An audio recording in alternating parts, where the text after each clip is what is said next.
Hi everyone, thanks for checking out another InfoSec Hub video. Today we're going to talk about DNS and how it works. And DNS is also important when it comes to privacy and security. When you think about privacy, DNS is basically the phone book for the internet. So if you go to a certain website, then you type in the URL, and the URL is going to the nearby DNS server, and then it will be bound by the IP address of the server where that website is located, and then relay it back to you. So if all those DNS requests, if you can list those, you can see what kind of website somebody is visiting. So this could be a potential privacy risk. A security risk could be if there's some kind of DNS hijacking going on. You think you're going to a news website, but the URL that you're typing in is then coupled to another IP address of a website that might look the same but will do some harmful things to your computer. Maybe it's an exact copy of the website that you think you're going, and you don't even notice. So that's DNS hijacking, and that could be a security risk. There could be malware waiting for you on that website. DNS is one of the fundamental, I would say, stones of the internet, like stepping stones, keystones, whatever you want to call it, like functionality of how the internet works.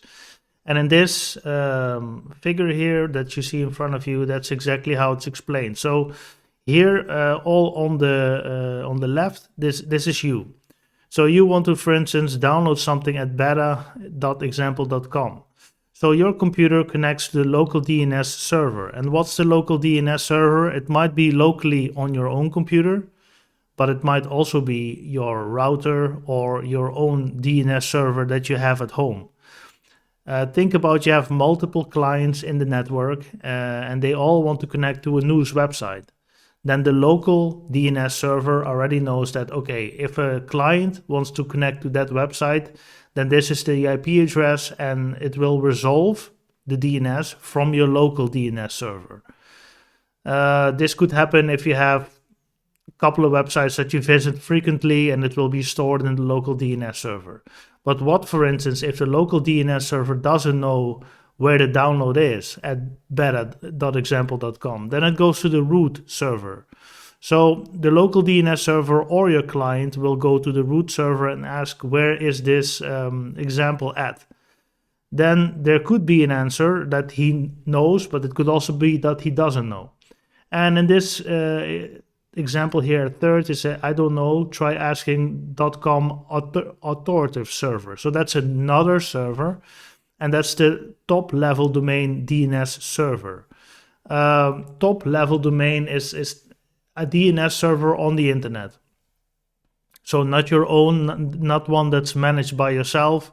It's managed by either Google, or it's managed by, you have various DNS servers that you can use. Like if you don't set up anything, then you probably use the DNS server of your ISP, your internet service provider, by default. You can also use Google's DNS servers. I think the IP address is 8888, something like that. You can figure it out. You can also go to to OpenDNS. You can also use the DNS from pfSense, the pfSense machine, or OpenSense machine. So DNS is important, but the figure here asks, okay, where is this? Do you have an answer? No, I don't. So it can go through several servers: the root server, the top level domain server, the authoritative DNS server, and another authoritative DNS server. So these servers are basically the phone book of the internet. As you see, this URL is easy to remember for a human being. It's easy to remember example.com, but it's difficult to remember the IP address that's connected to this URL.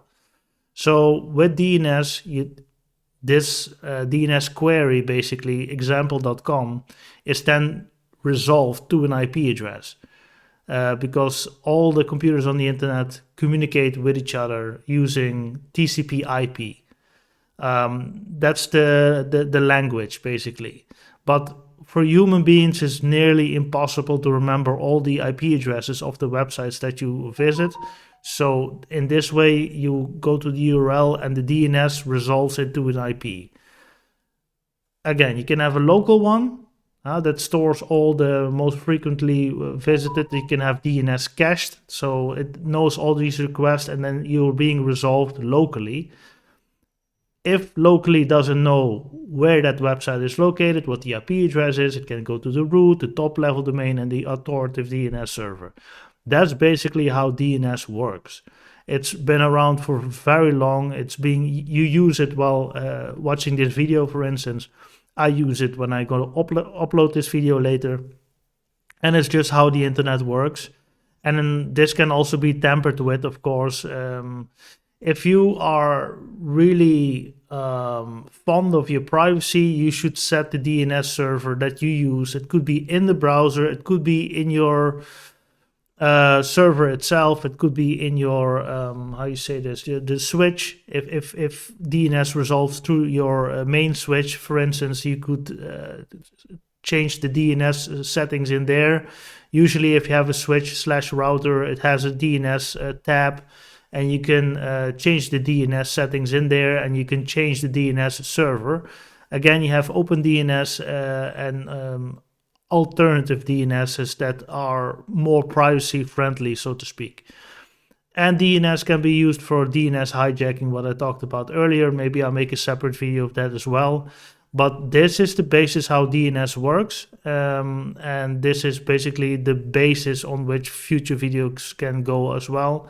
I hope this is clear. It's again, it's a fundamental technique on which the internet relies. Is DNS. It's the underlying protocol TCP/IP, and that's how things work on the internet.